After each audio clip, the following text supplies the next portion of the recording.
Ladies and gentlemen, Mr. Amir Khan. Always curious, always amazing. Sir कभी नहीं देखा वो जैसे पीके का वो एक बन गया है जहाँ पे अच्छा हमको सिखा रहा है, आपके साथ ये कभी नहीं देखा बिकॉज एवरी सिंगल टाइम वो रहता है किसी भी फिल्म को सपोर्ट करने आए हो, अपनी फिल्म की बातचीत करने आए हो, you always curious to learn और हर छोटी बड़ी चीज में जो इंटरेस्ट दिखाते हैं. Hats off sir. Oh well thank you. Thank you so much. आइए सर. आई थिंक आपकी एंट्री इन्होंने थोड़ा देर में प्लान की थी. Give it up for Javed Akhtar Saab, ladies and gentlemen. जादूगर, of course. नाम में भी, काम में भी. Should we start the conversation straight? We will do that. हाँ, तो कुर्सी ले आओ. So मैं कुर्सी मंगवा देता हूँ. उससे पहले एक quick, I'd like to invite on stage Mr. Ajay Bijli, please. हाँ, है ना? Sir, आपसे एक गुजारिश करूँगा. हाँ. We have. वो end में कर लेते. Done. वो end में कर. As you say. ठीक है. I want to thank. As we start, I want to thank Ajay and PVR for organizing and doing this festival. It's a really amazing thing, Ajay. Thank you so much. Thank you so much.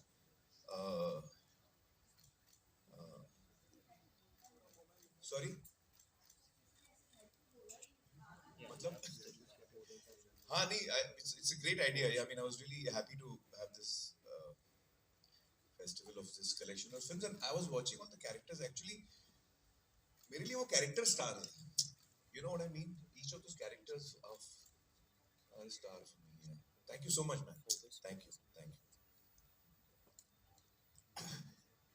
Javed साहब.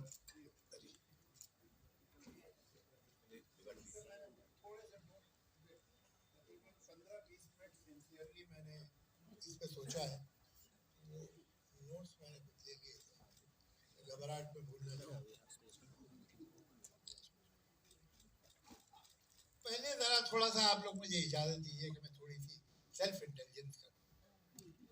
I think मुझे को बुलाना था इन्हें और बुलाना चाहिए था. इनका मेरा एक अजीब किस्म का रिश्ता है और वो मैं आपको बताऊंगा क्या. हैरत अंगेज. और वो आज सच कहता हूँ आपसे, आज चूंकि मैं सोच रहा था कि यहाँ क्या बात करनी है, तो मुझे पहली बार इस बात का ध्यान आया. मुझे ध्यान नहीं. He was born in 1965. I joined film industry in 1965.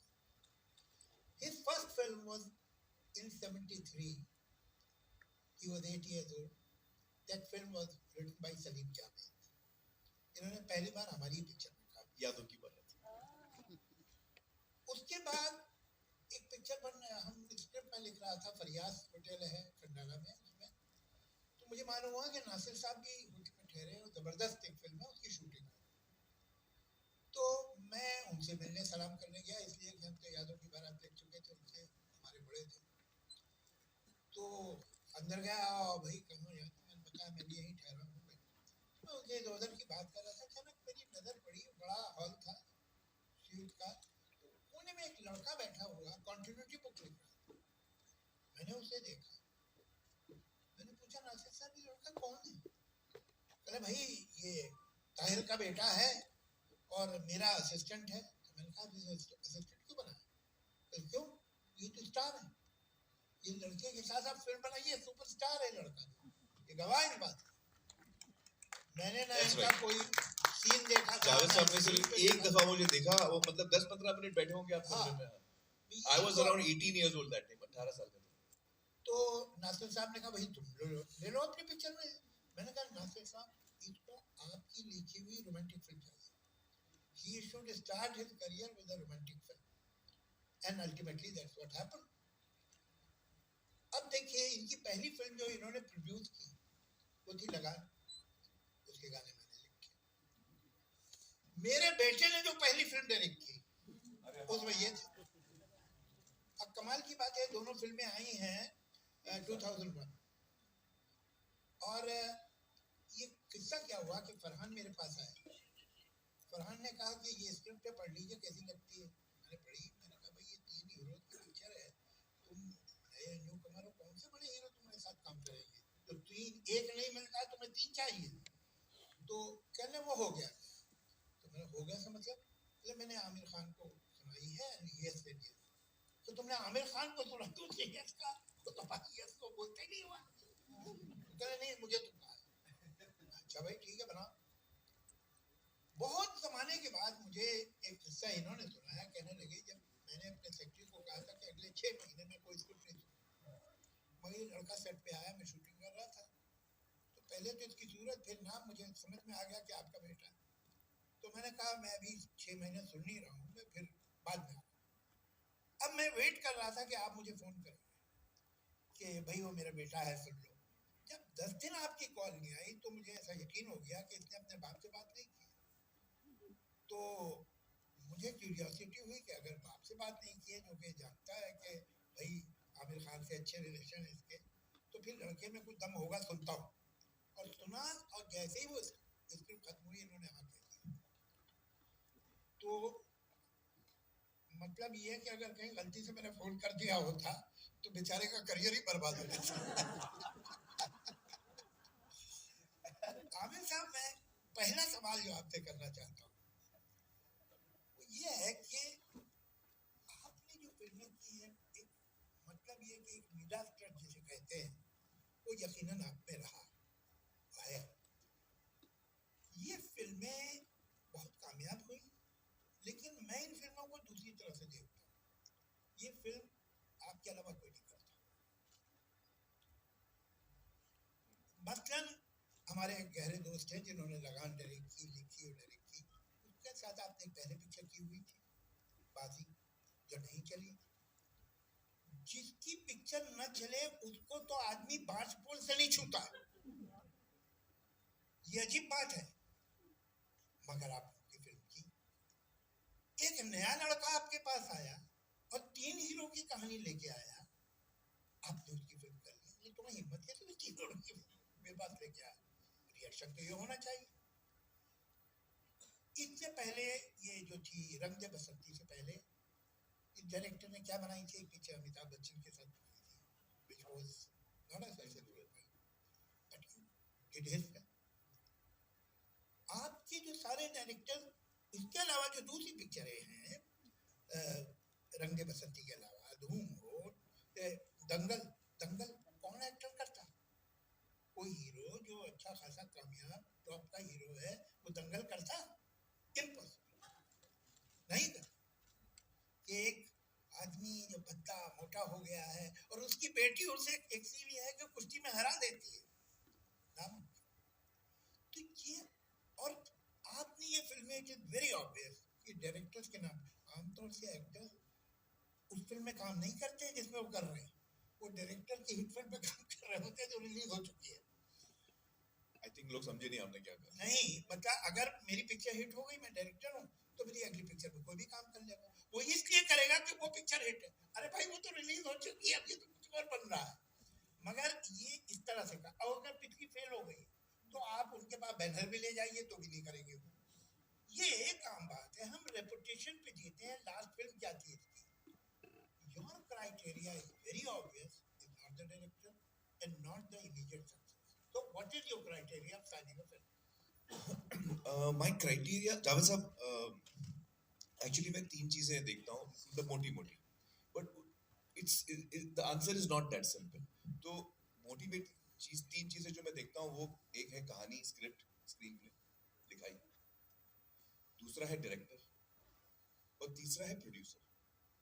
तो इन तीनों में I am trying to see what is it, मतलब कहानी ऐसी हो जो मुझे पसंद आए, डायरेक्टर ऐसा हो जिसके काम पे मुझे भरोसा। तो आमतौर पे we see success, but I don't see the success, I see the ability of the person कि यार इसको काम आता है कि नहीं आता। Because success I know is not, it is often determined by many multiple things, but the person should know the work, काम आना चाहिए। तो ये डायरेक्टर को काम आना चाहिए। इसका जवाब मैं थोड़ा पहले से शुरू करता हूँ। जावेद साहब, जब मेरी पहली फिल्म रिलीज हुई तो उस वक्त कामयाब हो गई, और मैंने सिर्फ मंसूर के साथ काम किया था तब तक, जी नासिर साहब के साथ काम किया था एज एन असिस्टेंट। और जब कामयाब हुई तो उसके बाद मुझे बहुत सारे ऑफर आए, आई एम टॉकिंग ऑफ 1988। इतने ऑफर आए, मतलब मैं 300-400 ऑफर आए थे, मजाक नहीं कर रहा हूँ। Almost every day I used to get some 15-20 offers, पता नहीं कहाँ से प्रोड्यूसर आ रहे थे। और मैं नया था, मुझे समझ में नहीं आया कि फिल्म में साइन करना, इवन साइनिंग वन फिल्म कितनी बड़ी जिम्मेदारी होती है, उस वक्त मुझे अंदाजा नहीं था।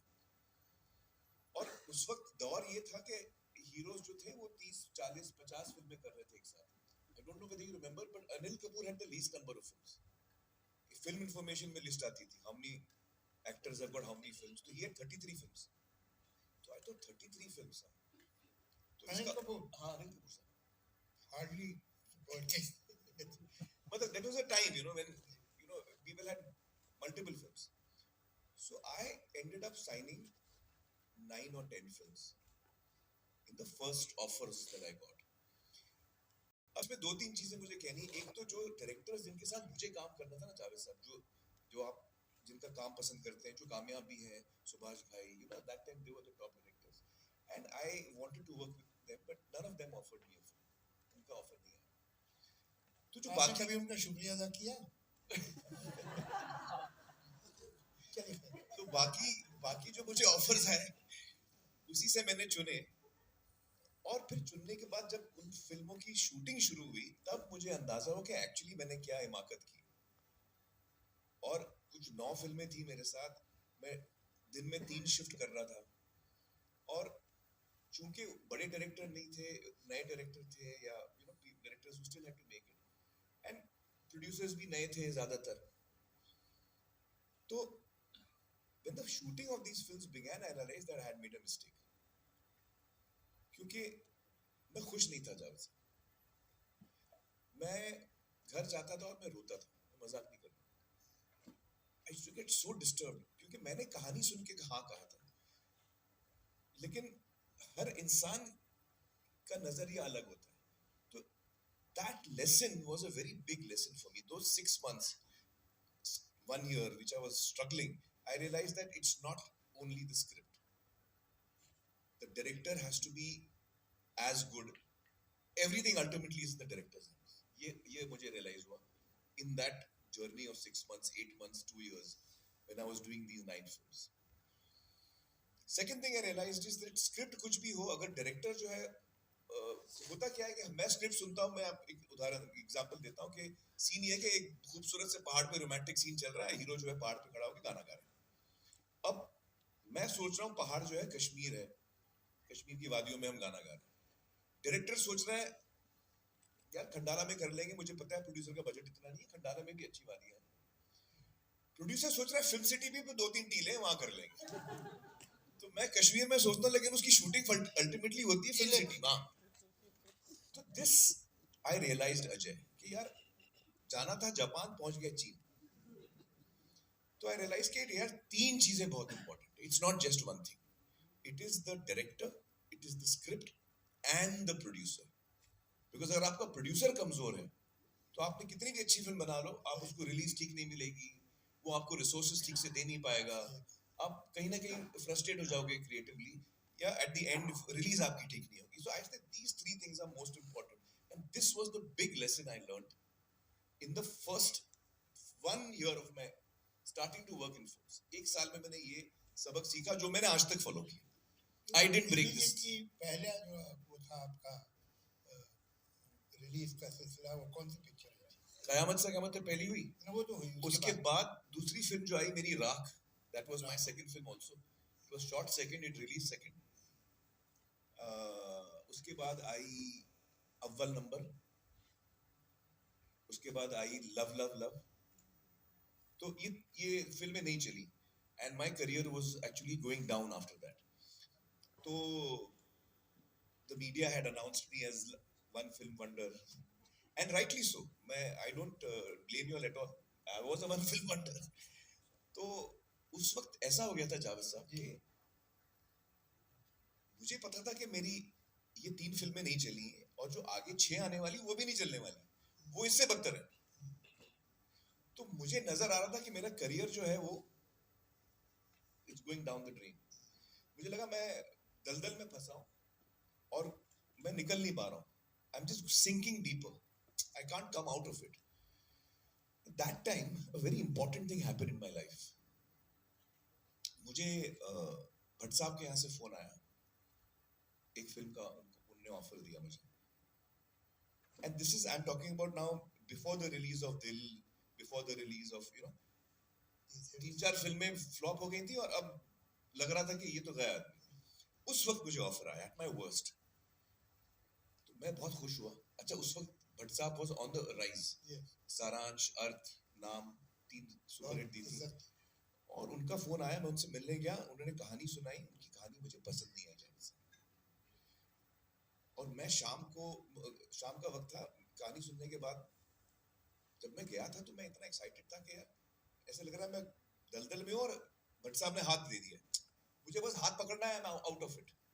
एक अनाउंसमेंट आ जाए भट्ट साहब के साथ, I will get a new lease of life कि भाई भट्ट साहब की फिल्म आएगी तब देखेंगे, एक देख लो फिल्म फ्लॉप चल जाएगी बीच में। So I was dying to say yes to him.